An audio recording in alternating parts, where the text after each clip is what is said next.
bikora kuko bo ngo ibyo bagerageza gukora nk'ibisubizo ntibitanga umusaruro nk'uko babiganirije Didier Hategekimana. Bamwe mu baturage bo mu karere ka Bugesera mu murenge wa Rweru mu kagari ka Batima ahatujwe abaturage bimuwe mu birwa by'amazane na Sharita bateye impungenge n'ivyobo bifata amazi ava ku mazu batuyemo kuko bidapfundikiwe babona ko abana bazabigwamo dore ko biri mu mudugudu rwagati.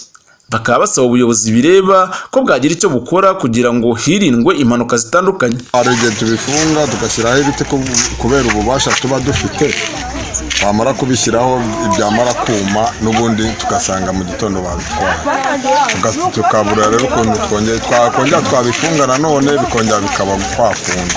Ubwo rero impungenge ntabwo zabura, ntabwo wabona ikintu kirangaye gutya ubure kugira impungenge. Umwana aje barakugwamo kubera ko kino kintu ni kirekire cyane. Usibye kuba basaba ko ibi byobo byapfundikirwa ngo akenshi aya mazi ni nayo bakoresha kuko ibigega byamaze kuma. Ibi bipapu bitarapfa urabona ko hariho imipombo.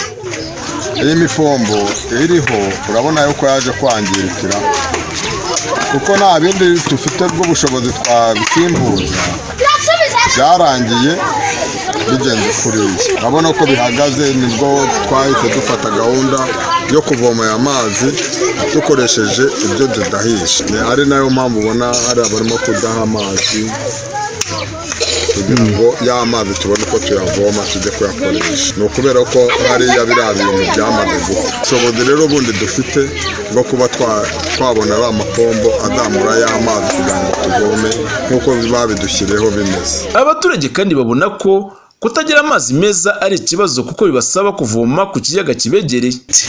Yewe amazi n'ay'imvura kandi aturuka mu mazu gutya imvura yaguye mu mireko, nk'ubu izuba riri kuva nta mazi aba arimo, aba yakana. Naho ku mirasire nabwo nk'ubu yabuze, nabwo tugomba no kuba amazi. Iki kigega atarimo no ku mirasire Tuvoma ku kiyaga, kuri biriya biyaga byarahiye habamo ibintu byinshi, inka zinywamo, inka zinyaramo, ibintu nk'ibyo tugapfa kuyaga. Urumva no kunyamwa wa mwana ntiyabura uko yabishatse yaninyama. Saba ko byakorwa bigafungwa neza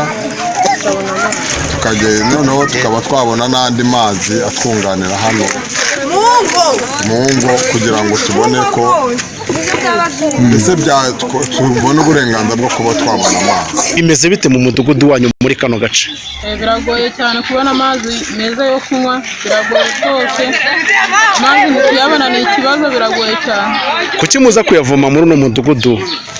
Kuyabona ku ruhande yaza rimwe na rimwe, hari igihe aza rimwe mu cyumweru ugasanga iyindi minsi yose turayabura. Ikibazo ni ukubona amazi, rimwe na rimwe araza ejo kuva yagiye, umunsi umwe ejo bavoma ejo wagaruka nta mazi ahari, agashira nk'ukwezi nabi.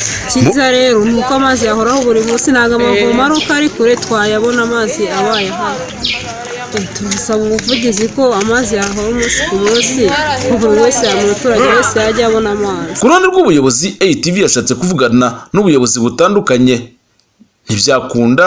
Ku nshuro zose umunyamakuru yahamagaye umuyobozi w'akarere wungirije ushinzwe imibereho myiza y'abaturage muri aka karere ka Bugesera ntiyitaba telefoni, ndetse n'ubutumwa bugufi twamwandikiye ntiyabusubiza.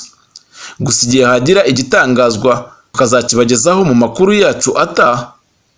Ubusanzwe abatuye muri kano kagari batunga amavomo adahagije, ariko nayo bafite ibigega bikaba byaramaze kuma, nta mazi meza babona ahubwo bivomera mu kiyaga kibegereye.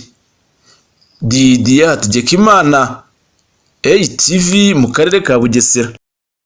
Arakoze cyane Didier Hategekimana. Dukomeje n'amakuru yacu kandi tugaruka hano mu mujyi wa Kigali, aho bamwe mu baturage batega imodoka rusange mu mujyi wa Kigali bavuga ko bagorwa cyane no gutegereza ko zuzura ngo zibone guhaguruka, bituma bafata umwanya munini rimwe na rimwe, uyu mwanya ukanangiza gahunda zabo zitandukanye, kandi nyamara ngo nta gihe umujyi wa Kigali utabizeza ko bigiye gukemura